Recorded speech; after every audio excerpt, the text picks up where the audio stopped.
आप सभी law student का आपके अपने यूट्यूब चैनल पर स्वागत है। जैसा कि आप सभी लोग हमारे इस वीडियो की थंबनेल में देख चुके होंगे, आज के इस वीडियो के माध्यम से हम आप लोगों के लिए BA LLB 9वीं सेमेस्टर एग्जामिनेशन दिसंबर और जनवरी 2024 के प्रीवियस ईयर्स क्वेश्चन पेपर लेकर आए हैं। अगर आप BA LLB कर रहे हो या फिर 9वें सेमेस्टर में हो तो यह वीडियो आप लोगों के लिए काफ़ी महत्वपूर्ण है। आपको अगर किसी प्रकार की कोई प्रॉब्लम है तो डिस्क्रिप्शन बॉक्स में हमारा व्हाट्सएप नंबर मिल जाएगा, तो आप हमें मैसेज कर सकते हो। आज का जो सब्जेक्ट है डायरेक्ट टैक्सेशन यानी कि प्रत्यक्ष कर। पेपर में 3 घंटे का समय दिया जाता है और 60 नंबर का पेपर पूछा जाता है, जिसमें 10 प्रश्न दिए जाते हैं और 5 प्रश्न आपको करने पड़ते हैं। प्रत्येक प्रश्न 12 नंबर का होता है। आपको यह नहीं देखना है कि यह पेपर किस यूनिवर्सिटी का है, आपको पेपर के क्वेश्चन देखना है, क्योंकि जो प्रश्न महत्वपूर्ण होते हैं एग्जामिनर उन्हीं प्रश्नों को ही रिपीट करता है। अगर आपने यह क्वेश्चन के पेपर के क्वेश्चन तैयार कर लिए तो 4-5 प्रश्न तो इसी पेपर से ही पूछे जाएंगे और आपको हमारे वीडियो प्लेलिस्ट पर चले जाना है। वहाँ पर आपको 3-4 साल पुराने प्रीवियस ईयर्स क्वेश्चन पेपर मिल जाएंगे। पहला प्रश्न पूछा गया, आयकर अधिनियम 1961 के अधीन हिंदू अविभक्त कुटुंब की निवासी परिस्थिति की विवेचना कीजिए। इसके बाद दूसरा, आयकर अधिनियम 1961 के अधीन किसी आय क्या होती है, निर्णय विधि की सहायता से वर्णन कीजिए।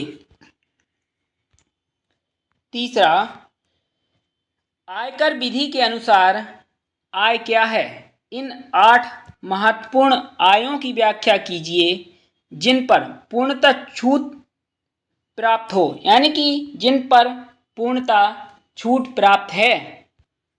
इसके बाद चौथा प्रश्न पूछा गया, आप किसी भी व्यक्ति की आवासीय स्थिति का निर्धारण कैसे करेंगे, पिछले वर्ष के दौरान एक निर्धारित की आवासीय स्थिति के विशेष संदर्भ में कर के प्रभाव का भी वर्णन कीजिए। इसके बाद 5वां,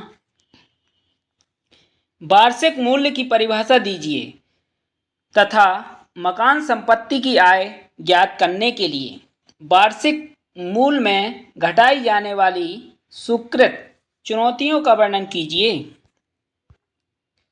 इसके बाद 6वां, भारत में आयकर अधिनियम का प्रशासन करने वाले विभिन्न प्राधिकारी या प्राधिकारियों का वर्णन कीजिए। 7वां, कर निर्धारण से आप क्या समझते हैं या क्या तात्पर्य है कर निर्धारण से, स्वतः कर निर्धारण और नियमित कर निर्धारण में अंतर बताइए एवं उनकी प्रक्रियाओं का भी वर्णन कीजिए। इसके बाद 8वां, कर अवचन की दशा में शास्तियों एवं अभियोजन संबंधी प्रावधानों की व्याख्या कीजिए। 9वां, प्रत्यक्ष करों का केंद्रीय बोर्ड क्या है, इसके कार्य एवं अधिकार समझाइए। इसके बाद 10वां, निम्न में से किन्हीं 2 की विवेचना कीजिए। पहला प्रत्यक्ष कर, दूसरा कर का अपवर्जन, तीसरा कर नियोजन। 2 की विवेचना करनी थी। इस प्रकार BA LLB 9वीं सेमेस्टर में यही 10 प्रश्न पूछे गए थे।